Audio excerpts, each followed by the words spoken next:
Assalamualaikum warahmatullahi wabarakatuh. Di sini saya akan menjelaskan praktikum riset operasi 1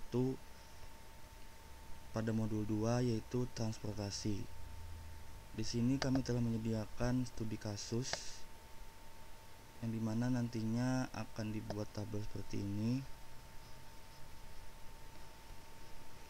Lalu langsung saja kita ke aplikasi Linggonya. Sama dengan LP, kita harus memasukkan sets terlebih dahulu, yaitu keterangan data. Di sini ada asal, itu di transportasi itu ada asal. Asalnya itu ada PSA, PSB sama PSC atau pabrik. Kita sebutnya asal itu sebagai pabrik. Kita masukkan di sini asal garis miring. Kita masukkan keterangannya PSA, PSB sama PSC. Lalu garis miring lagi titik 2, asal ini merupakan supply. Maka kita beri nama supply di sini, lalu titik koma. Nah, setelah asal itu ada tujuan, teman-teman. Sama garis miring tujuannya itu berarti di sini kita pakai yang gudang.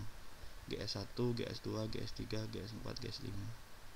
Kita masukkan juga GS1, GS2, GS3, GS4 sama GS5.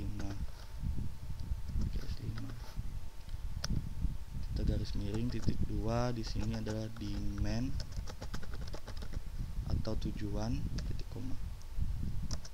Nah, karena di sini ingin meminimalkan biaya dan meminimalkan rute distribusi, maka di sini kita klik routes.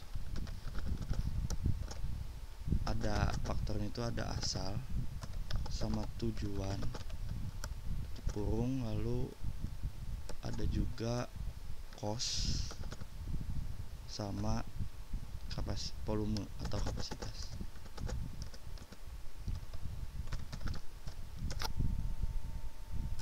Kita titik koma dulu, lalu kita end sets. Sudah berakhir. Selanjutnya itu ada kita masukkan data, teman-teman ya. Datanya itu yang asal, tujuan sama biaya. Itu supply di sini. Karena kita menulis di sini tadi supply, maka sama dengan supply tadi yang ini 500, 300 sama 600 ya, teman-teman. 500, 300 sama 600. Demandnya itu sama dengan yang kapasitas tadi. Ini 300, 400, 200, 300 sama 200. Kita masukkan juga 300, 400, 200, 300 sama 200 ya, teman-teman. Titik koma. Lalu ada cost. Cost itu biaya pendistribusiannya. Kita memasukkannya itu dari baris pertama, lalu baris kedua sampai baris ketiga. Berarti baris pertama itu ada 25, 6, 35. 25, 6, 35. Terus baris kedua tadi ada 6, 10, 3, 3. Terus baris ketiga tadi ada 7, 11, 5, 6, 6 dan 6. Karena supply-nya ada 3 dan demand-nya ada 5, maka cost-nya nantinya harus ada 15 ya, teman-teman.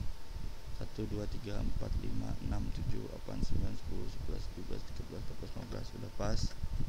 Lalu kita end datanya. Lalu kita ke fungsi tujuan atau memasukkan coding fungsi tujuan. Fungsi tujuannya di sini pengen meminimalkan biaya atau mengoptimalkan biaya pendistribusian dengan rute yang tentunya optimal juga ya teman-teman. Tujuan, titik koma, objek, dia sebagai objek.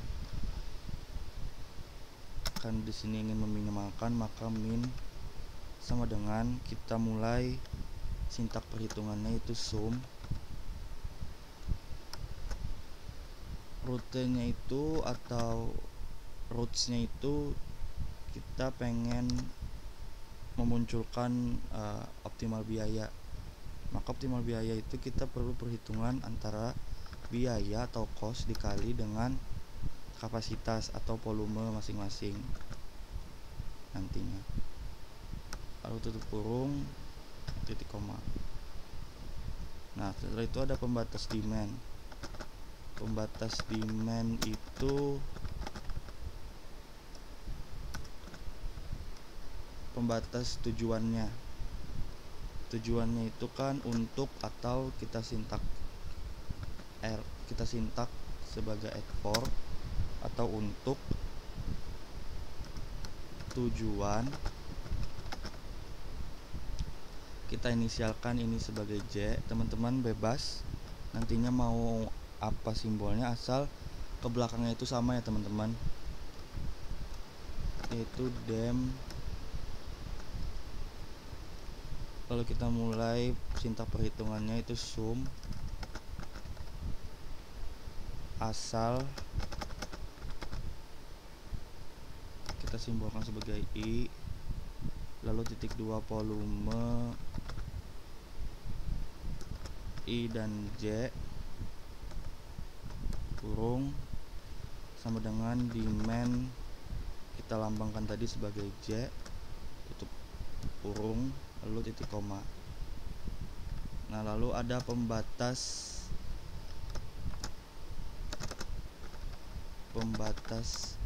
supply,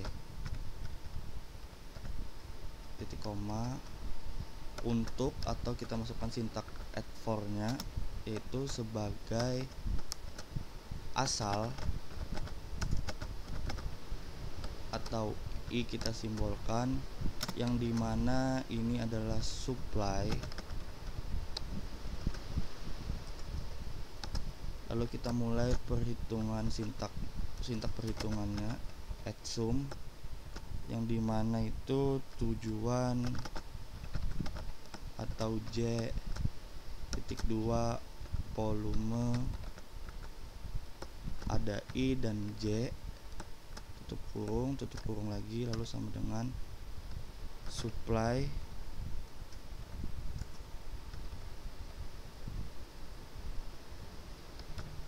lalu sebagai I, tutup kurung lagi, titik koma,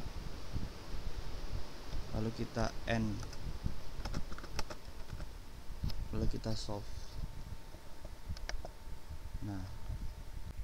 Nah, setelah muncul output sama solver statusnya, maka teman-teman nanti di laporannya akan menganalisis. Di sini saya akan menjelaskan sedikit tentang outputnya, karena di sini tulisannya global optimal solution found, berarti sudah ditemukan solusi yang optimalnya.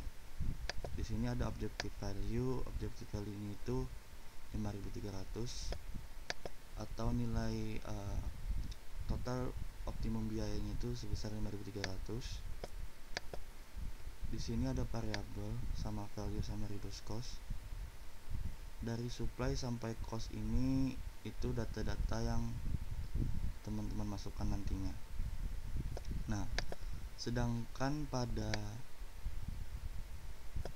volume ini nantinya rute mana saja yang telah terisi.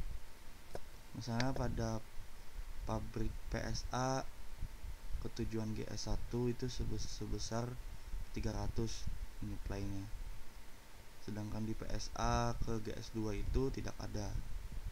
Begitupun di PSA GS3 itu tidak ada.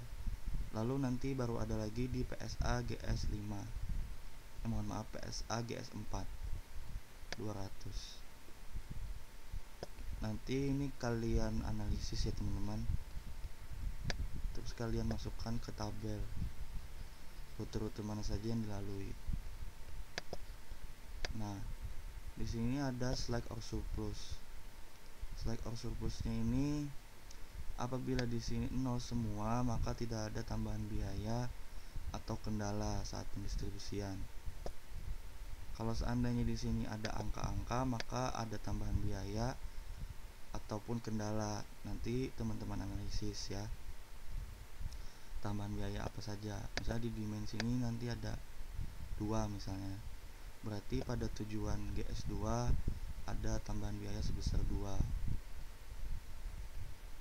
Kalau di dual price ini teman-teman itu kalau nanti hasilnya minus, maka teman-teman mempunyai keuntungan pada pendistribusian tersebut. Misalnya nih di tujuan GS3 minus 1, berarti teman-teman memiliki keuntungan sebesar 1 pada tujuan GS3 untuk pendistribusiannya. Kalau seandainya nanti tidak minus, maka teman-teman akan mengalami kerugian. Misalnya di sini cuma 2, maka pada tujuan GS3 mengalami kerugian sebesar 2, bernilai 2. Nah, di sini ada solver status. Solver statusnya ini seperti ringkasan. Model kelas itu LP karena di sini Linggo tidak bisa transportasi, tetapi kita bisa menggunakannya untuk transportasi, tetapi di sini model kelasnya tetap LP ya teman-teman, atau linear programming. Sedangkan state-nya itu berarti sudah global optimal. Objektifnya tadi ya nilai total biayanya 5.300 dan iterasinya sebanyak 6 kali. Itu saja yang dapat saya sampaikan. Apabila ada kekurangan mohon dimaafkan. Apabila teman-teman belum paham atau masih bingung, teman-teman nantinya dapat bertanya kepada asisten masing-masing ya. Oke, itu saja, sekian dari saya. Wassalamualaikum warahmatullahi wabarakatuh.